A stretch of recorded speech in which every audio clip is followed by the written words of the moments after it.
Hi, I'm Tim Lambert, founder and chairman of the Texas Homeschool Coalition. And today we wanted to do a short video update on the education savings account legislation that is working its way through the Texas legislature.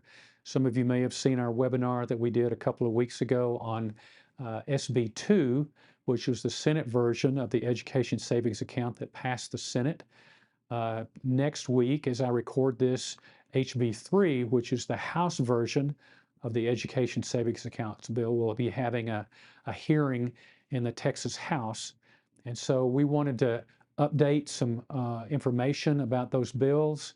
And frankly, the number one question that we get that we want to answer today is, will ESA legislation impact the freedom that we have as homeschoolers to teach our kids at home in Texas? The answer to that is no. And let me just go through the specifics there. But before I do that, if you're not familiar with the Texas Homeschool Coalition, let me just give you a little history. We started in 1986 when we were formed to defend the fundamental right of parents to teach their kids at home. It was under attack. The state of Texas was prosecuting homeschoolers, and we started this organization. And so we have been working for almost 40 years to make sure that in every legislative session, no bill is passed that diminishes our freedom to homeschool, while at the same time passing legislation that enhances our freedom to homeschool. So we've done that with dual credit classes at community colleges, driver education classes, all sorts of things that we have passed to enhance the freedoms that homeschoolers have. And at the same time, we have worked to kill legislation. We've also worked really hard to defend homeschoolers in the courts. So we have litigation that we pursue at the Texas Supreme Court on precedent-setting cases. We've defended homeschoolers on a number of occasions when their kids are taken by CPS. So we have a history of defending homeschooling and parental rights, both in the legislature and in the courts. And so we do have a legislative priority. Let me just tell you about a few of those bills before we get into the ESA section. One of the things that we are pushing for is a constitutional amendment to enshrine the rights of parents to direct the care, control, and upbringing of their children. I'm happy to tell you that SJR 12, which is a Senate version of that constitutional amendment, passed this last week, a Senate committee unanimously. It's set to go to the Texas Senate's uncontested calendar, which means there's likely no opposition to that. And the Speaker of the House actually carried that bill in the last session, and so that will be moving there. We are also promoting and supporting a constitutional amendment to enshrine the rights of homeschoolers, and that will be moving as well. We also have Representative Cook is carrying HB 2674, and that is a bill that would clarify in statute that no education entity of the state of Texas, the State Board of Education, the Texas Education Agency, the Higher Education Coordinating Board, none of those have any control or impact on homeschooling in Texas.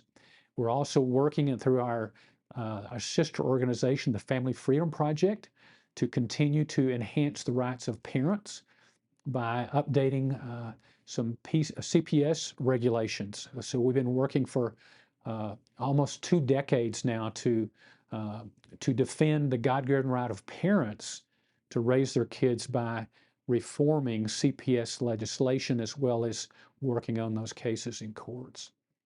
So that's some of our legislation. And if you'd like this, you can go to our website, go to thsc.org/advocacy, and you can at least see our legislation there, and we'll have updates on all this as we go along. So let's get into a discussion about an education savings account. What is an education savings account? First of all, a significant number of states have enacted education savings accounts. It works kind of like a debit card in which the state puts a certain amount of money on that each month that a parent can use then to purchase education products, whether it's tuition at a private school or dual credit classes at a community college or curriculum or any of a number of those things that are pre-approved. And there's also a process for using those for unapproved items as well. So I mentioned earlier that a number of states are doing this. one of the really dramatic things that we hear often from the homeschool community is almost this fearful, is this going to result in increased regulation of homeschoolers? If we allow these kinds of what we call parental choice in education bills to pass, won't that lead to the regulation of all homeschoolers? That's the fear that many have. So we don't think that is a significant fear. And let me tell you what we base that on. This last year, we did a study of all 50 states. We went back several decades and we found that 32 states have enacted up to 70 different school choice or parental choice in education bills. And over several decades, not one of those states, in fact, not one of the 50 states, has increased regulation on homeschoolers at all. In fact, what we see is the exact opposite. I don't think this is related to parental choice in education bills. I think it's related to the fact that legislators are now becoming familiar with homeschooling. There's not the fear of that as there have been in the past. And so what we see is actually this trend toward less and less regulation of homeschoolers. So that is not to say, as some of you has accused us, that we are not concerned about that. We recognize that every time the legislature meets, our freedom is at risk. That's the reason we have a team of 10 people in Austin full-time this legislative session to make sure that nothing passes that would diminish our freedom to homeschool, and including the fundamental right of parents to raise their children as they see fit. So another question people often ask, Tim, is this program voluntary? Absolutely. Nobody's going to be required to participate in this program. This will be very much like choosing to participate in a dual credit class at a community college or taking a driver education course. In both those situations, you have to take a test. You have to complete curriculum to make that happen. So it's strictly voluntary.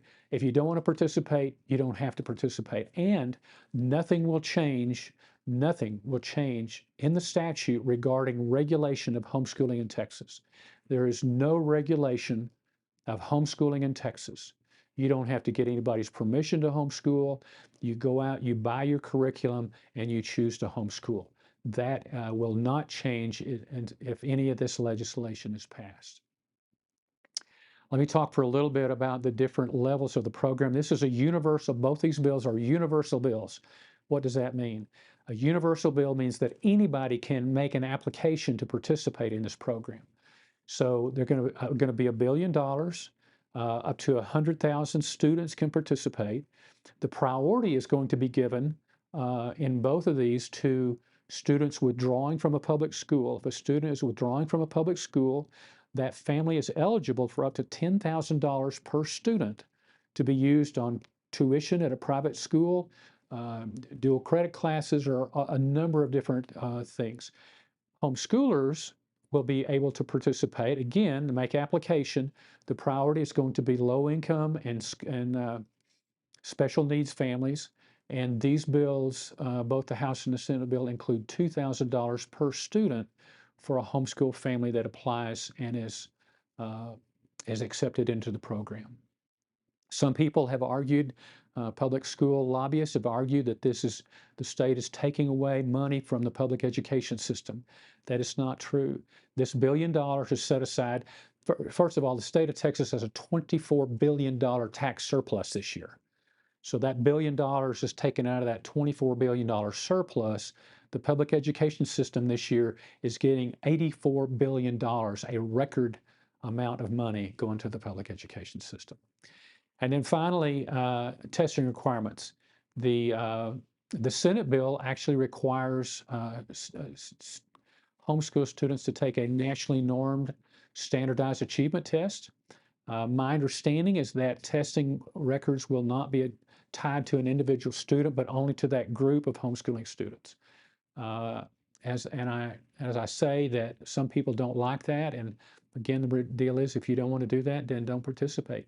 An interesting side note to that is Wisconsin, who has an education savings account program, is actually, the legislature is considering dropping the testing requirement for homeschoolers in that bill. So it remains to be seen whether or not that will be included in the final bill or not. And then let's talk about whether or not homeschoolers want this. A lot of opposition online and social media claims that homeschoolers do not want this bill. And I would say to that, when my experience has been, when you tell homeschoolers they're going to lose their freedom if this bill passes, then most people would not be supportive of that. That is not what, excuse me, what this legislation requires. But what we do know is we have done polling in Texas. 71% of homeschoolers in Texas support ESAs. National polling have showed, in one case, 71%, in another case, 84% of homeschoolers in particular support parents having more of these choices. So those are really the issues that we're looking at. If you have questions, be happy for you to email those to us, or drop me a line on X, Tim at THSC, and be happy to respond to those questions. Let me just end where we started, and that is THSC is involved in this process because we want a seat at the table to make sure that nothing in this bill diminishes or impacts the freedom that homeschool families that choose not to participate have. So we're going to oppose anything, nothing in either of these bills impact that. Secondly, we want homeschoolers to be treated fairly. So we want homeschool families that are low income or special needs to have as much opportunity in these programs as other students do. So that's where we're going from. That's what we're looking at. And if you have questions, please reach out to us. And thank you for following us. Thank you for helping us keep Texas families free.